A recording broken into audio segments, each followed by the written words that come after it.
Hi guys, this is my recap and review of Sister Wives Season 16, Episode 4. I'm going to call this one the Meri and Janelle Showdown. In this episode, Meri and Janelle ballot it out on Coyote Pass about the pond. Yes, the freaking pond. And believe it or not, some progress is being made on Coyote Pass's infrastructure. I can't believe it. The episode begins with Cody saying 3 wives are going out of town: Meri, Janelle, and Christine. All for very legitimate reasons, by the way. 2 of them medical reasons, but he seems to be annoyed by it or something.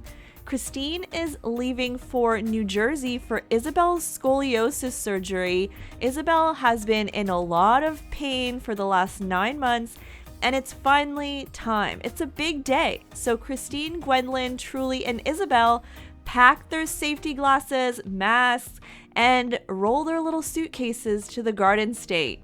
Cody reiterates that he's not going with Isabel. He thinks it's pretty risky. Isabel also takes a shot at Cody in her confessional, saying that Cody says it's family first, but he's letting his fear of COVID get in the way of that. So, ouch.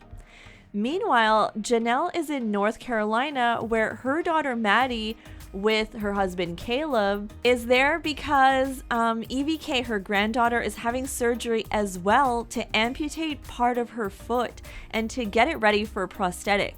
EVK actually had her amputation on her first birthday, and as we know, she's doing very well. I think Hunter was there too, but I only saw the back of his head.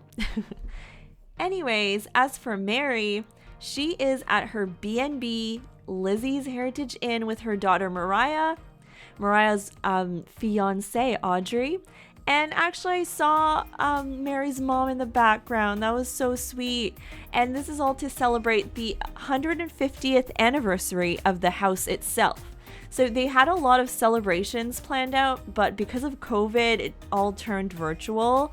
There's a bake-along where Meri makes banana bread, and they also end up talking about Audrey and Mariah's wedding. Technically, they said it was going to take place in a year, but that would mean that Mariah and Audrey got married then, because this was filmed like way more than a year ago, which is also annoying, but I digress. Anyways, Mariah and Meri's relationship seems to be back on track. Meri says that when things were off between them, it was a time when Mariah was figuring things out for herself, and Meri says she was going through trauma in her life as well, so it was all complicated, but I'm glad that their relationship has improved. Meri says she's working on how she interacts with people, and she wants to make sure other people are feeling heard and validated. So that's great. She mentions specifically that she wants to have a conversation with Janelle. Dum dum dum. She's been hearing things in the family, some gossip maybe, and it has to do with the dirty pond. Spoiler alert. Anyways, so Meri and Janelle meet at Coyote Pass almost like they're going to have a duel or something. They're both walking in Coyote Pass to the very middle, it seems. There's even drone footage, which makes it super dramatic. So there's so much history and miscommunication overall in this sister-wife relationship. And years of therapy with Nancy has done, to me, like to what appears to me as little to improve. So I'm not expecting much from this conversation. Meri's big issue is that she heard that Janelle talked to Christine and Cody about how they don't want her to be by the pond or something like that. Janelle is literally obsessed with the pond at this point or something. Do you think it's because they had that nice family moment at the pond in the first episode of season 14? Maybe she thinks the pond can be a family place, you know, and that they can recreate that family moment. But all those kids that jumped in the pond are so much older now. It's just a different time. Janelle's like, sometimes conversations get spilled. And she basically means Cody is spilling, I'm assuming. But I mean, they shouldn't really be talking behind each other's back. It's just not good. Anyways, Janelle is like, if I want to be out on the pond at 5 a.m., I don't want anyone saying you can't be there. Who's going to be there at 5 a.m.? Really though? Like really? 5 a.m.? And of course, this is all tied back to history. So years and years ago, apparently Meri didn't allow people walking through her area of the Lehigh house to access Christine's house. So they had to go through the outside doors, out the back door. And Janelle apparently slipped on those stairs. She says it was cold, it was wet, and obviously she has some feelings about that. Listen, it was like they showed a little picture. It's like a short little staircase. This sounds way more dramatic when Janelle is talking about it. I'm kind of team Meri on this one. And Meri explains in her confessional that she worked 2 jobs or whatever at the time. She didn't want people going through her house when she wasn't there. Not to mention that the stairs to go to Christine's were next to her bedroom. So, you know what? I get that. Janelle said it kind of seemed like a control thing. And she says, I just worry that you'd get angry and instead of slamming the door, you'd somehow like say, well, no one can come over to the pond.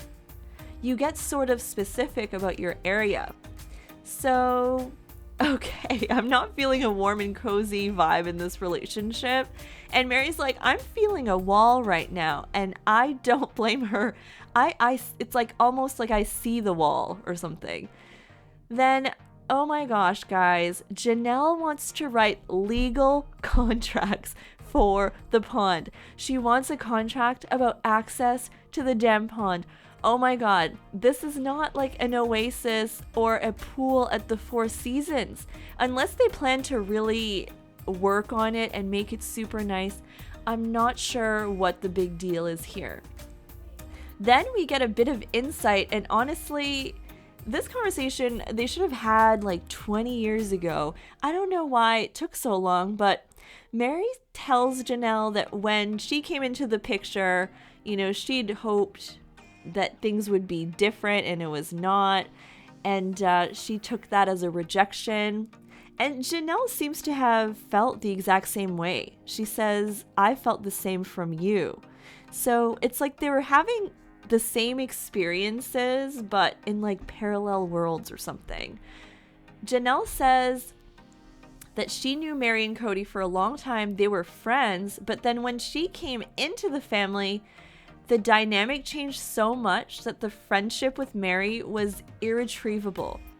And they couldn't forge a new friendship, unfortunately. And she didn't know how to deal with Meri because she was just too harsh. So she tells Meri in the end, like, we're 50, Meri. Like, I want to move forward. I don't know how the relationships will pan out. So I think Janelle knows that some of the relationships probably won't make it. Like, maybe this is foreshadowing because she says like, oh, I don't want to say like, I don't know how the relationships will pan out. She's trying to retrace her step, but whoops, like you said it. So that's a start, and I think it's like a big step. Meri's like, I'm here and I'm going to work on the relationships as I can. I think Meri's taking big steps here. At least there's some communication, and that's great. And now Janelle is back on Coyote Pass in the next scene. Janelle was all over the place this episode. She was in North Carolina. She had her little showdown with Meri, and now she's back at Coyote Pass with Cody and Solomon, who, by the way, Cody had Solomon skip school to join them. So something is actually getting built or dug in Coyote Pass. They're bringing a 20,000 gallon cistern to hook to 5 houses eventually. And Janelle's giving Cody a hard time about having his own house, like a little comments here and there. But Cody's like, we've discussed this, like, and apparently we learned that he might build rental properties or something, but Janelle's not feeling it, I gotta say. And at one point, Cody encourages Solomon to jump in this huge hole, and Janelle's like, wait, would Robin want him to jump in there? He's like, how is it in there? Is it big? It's a giant hole and a little boy. It's fun to get in holes. Okay, Cody. Like, I don't know. I don't understand. At least there's progress on Coyote Pass, people. There's progress on Coyote Pass. So, alright, I hope you guys enjoyed this episode. If you like my channel, please subscribe. And if you like this little recap, give it a like. Alright, guys, have a great day and week. I'll be back next week with the next episode, episode 5. Alright, guys, bye.